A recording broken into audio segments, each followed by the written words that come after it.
योगाचार्य doctor Gopal Verma आपका श्री भगवान ज्ञानदेव गंगा माता मंदिर पे हार्दिक अभिनंदन करता हूँ, स्वागत करता हूँ। इस भजन संध्या में आपको आमंत्रित करता हूँ। ऑनलाइन आप इस भजन संध्या का मजा लीजिए और ज्ञान की बातें सीखिए। आज हमारे बीच हमारे senior motivational speaker Shri R K Sinha जी मौजूद हैं, जो हमें हमारे जीवन की सफलता का एक और मंत्र बताने जा रहे हैं, जिसको उन्होंने अभी डिस्क्लोज तो नहीं किया है, वो तो वही बताएंगे, पर वो मंत्र है ट्रिपल जी। उम्मीद है आप इस मंत्र को अपने जीवन में सफल अडॉप्ट करके अपने जीवन को सफल बनाएंगे। उम्मीद है कि आपको हमारे चैनल अच्छा लगता होगा। आप इसे सब्सक्राइब, शेयर और लाइक अवश्य कर दीजिए, अभी कर लीजिए और इसी वक्त कर दीजिए। धन्यवाद। लीजिए, मैं सिन्हा साहब को माइक पास ऑन करता हूँ। आज के पावन पुण्य दिन पर मैं आप सभी मित्रों का स्वागत करता हूं और अपनी खुशनसीबी पर गर्व महसूस कर रहा हूं कि आज अनंत चतुर्दशी पर मुझे एक मौका मिला कि मैं आप सबों से सत्संग में कुछ भाग ले सकूं। और मुझे बहुत उत्साह के साथ कहना पड़ रहा है कि एक दिन मैं आपको बताया था, एक मंत्र खुशहाली का दिया था, जिसको आप कोई भी समस्या का समाधान ढूंढ सकते थे। उस मंत्र का था टा, थिंक, आस्क एंड एक्ट। सोचिए, पूछिए और कीजिए। Think, ask, act. नाउ अब इसी से मिलता जुलता मैं कुछ और भी बता रहा हूं, क्योंकि इन छोटे छोटे मंत्रों के रूप में अगर आप याद करेंगे तो ये शायद आपके दिमाग के किसी कोने में परमानेंट हो जाएगा। और जब भी कभी अपनी खुशियों में किसी भी समस्या के कारण ग्रहण लगा हुआ पाएंगे तो आप उस फॉर्मूला से अपने को वापस लाएंगे, अपने पुनर्वस्था में प्राप्त हो जाएंगे। तो आज मैं आपको बता रहा हूं ट्रिपल जी। ट्रिपल जी क्या है? सिंपल चीज जो हम नहीं करते हैं, क्योंकि हम बड़ी बड़ी समस्याओं के समाधान के लिए तो बड़ा उत्सुक रहते हैं, हिमालय पहाड़ उठाना चाहते हैं, लेकिन घर में रखी हुई एक सुई उठा ले तो शायद फटा हुआ सिल जाएगा। तो जहां भी कहीं लाइफ में कुछ चीजें गलत हो रही हैं तो कुछ छोटी छोटी चीजों पर भी तो ध्यान दें। समाधान इससे भी तो निकल सकता है। हर चीज का समाधान तो कोई पहाड़ उखाड़ना ही नहीं है। तो ग्रो मीन्स बढ़िए, उम्र के साथ साथ सोच को भी बढ़ाइए। ग्रो। अगर हम उतना नहीं बढ़ते हैं जितना मुझे बढ़ना चाहिए था, तो हम लाख पदों को हासिल कर लें, तब भी हम समाज के साथ क्राइम कर रहे हैं। क्राइम कर रहे हैं साहब। Yes sir. चाहे आप जितने बड़े हो जाएं, अगर आप अपनी मैक्सिमम ऊंचाई को नहीं छुए हैं तो आपने क्राइम किया है, समाज के साथ किया है, सोसाइटी के साथ किया है। और शायद आज अनंत चतुर्दशी के दिन मैं बोल रहा हूं कि जिसके लिए आपको भगवान ने बनाया था वो नहीं किया, तो भगवान को भी आपने ठगा है, धोखा दिया है। आप का परम उद्देश्य है कि आप जितने ऊंचाई के लिए बने थे उतना तो ग्रो कर जाइए। एक पेड़ पौधा भी सैकड़ों फीट नीचे खाई में पैदा होता है, लेकिन वहां से उठते हुए वो समतल एरिया से भी ऊपर चला जाता है। तो देखिएगा, प्रकृति के अन्य जीव जितने भी हैं, जितना उनको ग्रोथ करना है वो सभी ग्रोथ करते हैं। एक इंसान ही है जो ग्रोथ करने की सोचता तो है, लेकिन कभी कभी ऐसा होता है कि उसको जब अहम हो जाती है, अभिमान आ जाता है, तो अपने ग्रोथ का अपने ही बाधक हो जाता है, अपने को अपना ही पैर काट करके बैठ जाता है। क्योंकि अहम सबसे बड़ा जहर है, जो जहर दूसरों को तो बाद में नुकसान करता है, स्वयं को पहले नुकसान करता है। तो बढ़ने पर अहम न करें, बल्कि एक बार निरीक्षण करें, परीक्षण करें कि हम जितना बढ़ सकते थे क्या उतना बढ़े, क्या वहां तक गए या नहीं गए। अगर नहीं गए तो हमें फिर से क्रियाशील, लगनशील बनना होगा। ग्रो, बढ़िए और प्रकृति के लोगों से शिक्षा लेते हुए बढ़िए कि जब अन्य जीव जिसको हम निकृष्ट मान रहे हैं वो जब इस क्रिया को करते हैं, वो जब इस भावना से ओतप्रोत हैं कि सभी अपनी ऊंचाइयों को पकड़ रहे हैं, सभी अपने जीवन की अच्छाइयों को पकड़ रहे हैं, हम मनुष्य विवेकशील होकर के, जिसको हंसने की भी कला है, मुस्कुराने की भी कला है, जिसको कल्पना करने की कला है, क्योंकि अन्य प्राणियों से मनुष्य को केवल एक ही दो चीज भिन्न करता है। एक भिन्न करता है, अन्य प्राणी मुस्कान नहीं है उसके पास, हम मुस्कुरा सकते हैं। लेकिन इस मुस्कुराहट से हम क्या क्या पा सकते हैं वो भूल करके अहम में हम सीना तान करके गुमसुम बने हुए हैं। अपने इस शरीर के अंदर लगभग 60 ट्रिलियन जीव को भी हम हत्या कर रहे हैं, क्योंकि मुस्कान अगर चेहरे पर रहे तो हमारे शरीर के अंदर 60 ट्रिलियन जीव जो पल रहे हैं इस शरीर में, जो इसी शरीर के हिस्सा है, अगर एक जीव भी अगर काम करना बंद कर देता है या काम करना गलत कर देता है तो हमारा शरीर उसके अनुसार गलत करने लगता है और मुझे मेडिकेशन की जरूरत पड़ती है, दवा की जरूरत है। रेड ब्लड से लो, व्हाइट ब्लड से लो, फलाना से लो, कहीं भी गड़बड़ हुआ, लेकिन उनकी दवा क्या है? आपके चेहरे की मुस्कान, आपके चेहरे की मुस्कान। और अहम कैसे हो जा रहा है, ये भी बड़ा सोचने वाली बात है। इस ग्रो करने में अहम कैसे हो जा रहा है? अहम हो जा रहा है कल्पना शक्ति, जो मनुष्यों को भिन्न करती है अन्य पशु पक्षियों से। ये जो धरोहर, एक असीम धरोहर हमको मिली हुई है, एक अकूट संपत्ति मिली हुई है, कहीं ना कहीं ये हमारे लिए घातक हो जाता है। होता क्या है कि जब हम कल्पना करने लगते हैं तो कल्पना में हमारी सीढ़ी रुकती नहीं है, बढ़ती ही चली जाती है और हम हर दूसरे से ऊपर फांदना चाहते हैं। लेकिन एक चीज याद रखिए, भगवान ने एक गलती नहीं की है। क्या नहीं की है? सबका बाप पैदा किया है। कोई ऐसा इंसान नहीं है चाहे जिस तल पर खड़ा हो जाए वहां उसका कहे कि हम सबसे ऊपर आगे नहीं। खेत में दौड़ता हुआ बच्चा, खेलता हुआ बच्चा आकाश में उड़ते हुए जहाज को देख करके सोचता है काश मैं वहां रहूं। उसी समय जहाज में बैठे हुए लोग नीचे स्वच्छंद रूप से खेलते हुए बच्चे को देख के सोचते हैं काश मैं इस खेत में। तो कहीं भी कोई चीज का अंतर नहीं है।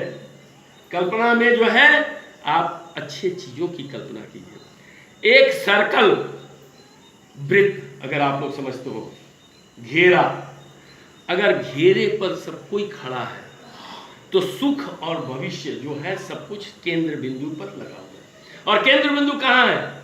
सभी से बराबर दूरी पर है।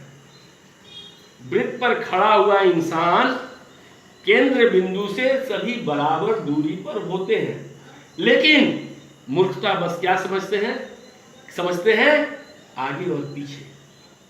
सवाल यहां पर है कि थोड़ी सी नजरिया बदल दीजिए। अगर आप बाएं देखेंगे, घेरे के अपने बाएं हाथ में देखेंगे तो आप सबसे आगे नजर आएंगे, आप सबसे नजर आएंगे आगे। और अगर दाहिना देखेंगे तो उस घेरे के सबसे बाद में। सुख केंद्र पर है, सब कुछ केंद्र पर है, लेकिन आप सोच करके अपने को दुखी मान लेते हैं कि मैं तो भैया पीछे हूं। तो थोड़ा सा नजरिया बदलिए। नजरिया बदलते ही नजारे बदल जाएंगे। और कल्पना शक्ति में जो पाना चाह रहे हैं, जो आपको भिन्न कर रहा है अन्य जानवरों से कल्पना शक्ति, उसका आप सहज उपयोग कर लेंगे। तो ये तो बात हुआ ग्रो की। अब है दूसरा जी, गिविंग। गिविंग कोई भी मनुष्य तब तक बड़ा नहीं हो सकता है जब तक कि वो देने की प्रक्रिया न सीख ले। Yes sir. अगर वो देना शुरू करता है तो उसका अहम फिर चला जाता है। और जो सबसे बड़ा बाधक है प्रोग्रेस में, अहम। हम ही सब कुछ है, बाकी सब हमारे से नीचे है। नहीं सर, वृत्त पर खड़े हुए आदमी की तरफ फिर सोचिए, अगर बाएं देखेंगे तो आप सबसे आगे हैं, दाहिना देखेंगे तो पीछे। बस इसी को ध्यान में रखिए। तो यहां पर जो आकर के क्या होता है, क्या मैंने बोला, गिविंग। मैं बेसिकली इंजीनियर हूं और एक इंजीनियर की भांति मैं इसको एनालाइज किया है समझने के लिए, और आज मैं आप लोगों से वही चीज जिक्र कर रहा हूं, एक इंजीनियर की भांति इसको कैसे समझा जाए। हाथ ऐसे खोल दें मुट्ठी, मांगने की आदत इसी से दर्शाई जाती है। तो इसका वॉल्यूम कितना होगा, ये भरने के लिए, मतलब वॉल्यूम इसका चाहिए, आयतन इसका पूरा भर जाए, सभी चीज इसमें भर जाए, तो भी तो इसको संतुष्ट माना जाएगा। अगर खाली है तो दिमाग से भी वो खाली है, सोच से भी खाली है। तो इसमें क्या करना है, कैसे है, इसका सरकमफरेंस एरिया, वॉल्यूम निकालने के लिए इसका circumference area into height. Height यहां पर क्या है, हाइट है खुला आकाश, उसको क्या कहते हैं, अनंत, इनफाइनाइट। अनंत का किसी चीज में गुणा कीजिएगा तो फल क्या मिलेगा, अनंत। अनंत multiplied by any damn thing is अनंत। तो जब इसका आयतन अनंत हो गया तो ये कभी भरेगा सर, कभी नहीं भरेगा। तो मांगने वाला कभी संतुष्ट नहीं होगा, चाहे आप जितना उसको दे लीजिए। और देने वाला कहां होता है, मांगने वाले से हमेशा ऊपर होता है, और ये हमेशा फाइनाइट डिस्टेंस पर होता है। इसका क्रॉस सेक्शनल एरिया और हाइट है धरती, तो ये फाइनाइट है, तो इसका आयतन तो भर जाएगा। तो देने वाला हमेशा संतुष्ट होगा, प्रसन्न होगा और अपने जीवन का भरपूर आनंद उठाएगा। इसलिए you must be of giving nature. दीजिए, बांटिए, जो कुछ भी आपने हासिल किया है, इस समाज के आप ऋणी हैं, इस संसार के ऋणी हैं, अपने परिवार के ऋणी हैं, अपने मोहल्ले के ऋणी हैं, अपने समाज के ऋणी हैं, उनको बांटिए। आपने जो कुछ भी हासिल किया एक उन्नत बीज है, उस उन्नत बीज को मिट्टी में लगा देते हैं, इसका मतलब नहीं है कि उन्नत आपको वृक्ष भी तैयार होगा। उन्नत वृक्ष निकालने के लिए उस उन्नत बीज से आपको क्या क्या चाहिए, आपको चाहिए मिट्टी, आपको चाहिए पानी, आपको चाहिए सपोर्ट, आपको चाहिए वातावरण। अगर इन सभी चीजों का जब समावेश होगा, सामंजस्य होगा, तभी वो वृक्ष। तो मिट्टी पानी कौन देता है, हमारे माता पिता। हमारे माता पिता का कंट्रीब्यूशन है मिट्टी पानी। बहुत लोग इतना ही याद करके रह जाते हैं कि माँ बाप का हम कर्जदार हैं, माँ बाप को कर दें। भूल जाते हैं उन सपोर्ट को कि जब हम लत्तर की तरह जमीन पर फैले हुए थे तो किसी ने आकर के मुझे ही सीधा किया था। वो कौन था, वो था मेरे घर परिवार के सदस्य, वो था मेरा भाई बहन, वो था मेरा पड़ोसी, वो था मेरा रिश्तेदार जिसने सपोर्ट दिया। और उस सपोर्ट को लेकर के तब हमारा तना मजबूत हुआ था, तो मैं अकेले खड़ा हुआ था। और वातावरण भी कौन दिया, इन्हीं लोगों ने वातावरण दिया, इन्हीं लोगों ने एनवायरनमेंट बताया, इन्हीं लोगों ने सब कुछ दिया। कभी हम जा रहे थे रोड पर, एक मुंह में सिगरेट पकड़े हुए थे, अब बगल वाले घर के काका जी दिखाई दे गए, फट से वो सिगरेट नीचे गिर गया, और इस डर से फिर मैंने सिगरेट नहीं पिया। ये भी इनडायरेक्ट उनका कंट्रीब्यूशन था। कभी दारू के बोतल लेकर के कोई देख लिया था तो दारू छूट गया था। कहीं पर लखेराबाजी करने के लिए खिड़कियों पर नजर गई तो देखे कि इसे चाचा मामा काका कोई देख लिया, वो भी छूट गया। तो इन्होंने भी तो हमको विषाक्त वातावरण से बाहर निकालने के लिए प्रयास किया, भले वो न जानते, लेकिन हमारी अपनी अंदर की संस्कार ने बोला कि इनके सामने ये कार्य मत करो। तो स्टार्ट गिविंग, सबका कर्ज लौटाना है, हमें मिट्टी पानी का कर्ज लौटाना है, हमें वातावरण का कर्ज लौटाना है, हमें सपोर्ट देने वालों का कर्ज लौटाना है। केवल माता पिता के सेवा करके हम ये उऋण नहीं हो रहे हैं, हमको उऋण होने में सबका सेवा करना होगा। हम मान लीजिए कि हमको बुधो ने दिया था सपोर्ट, उधो शायद चले गए हो परलोक, माधो है, माधो को तो सपोर्ट कर दें, किसी फॉर्म में हम तो दें, उसको रिटर्न करें। हम जिस काका के नाम से डरे थे, हम भी तो किसी के काका हैं आज, तो उनको बच्चों को तो सिखा दे, भैया तू चल कुछ कर दे। तीसरा है ग्रेटिट्यूड, तीसरा बहुत इंपॉर्टेंट है ग्रेटिट्यूड। ग्रेटिट्यूड मतलब आभार। जो मैंने आपको कहा कि सेवा के बदले आप कुछ करिए, तो यही है ग्रेटिट्यूड, आभार देना, लोगों को बताना कि भाई आपके सहयोग से ही मैं आज इस स्थान पर। मैं अपनी ही एक घटना बताता हूं। जब हम लोग के बैच में 1972 में बिहार में इंजीनियरिंग कंपटीशन शुरू हुआ, उसी समय मैं इंटरमीडिएट का एग्जाम दिया था, मैंने भी फॉर्म भर दिया। कंपटीशन के नाम पर उस समय इंटरमीडिएट के सभी लोग एकदम थर-थर कांप रहे थे, पता नहीं क्या सब, क्योंकि 10 यूनिवर्सिटी काम कर रही हैं अलग अलग, और सबको कंबाइन करके एक सिलेबस बना था।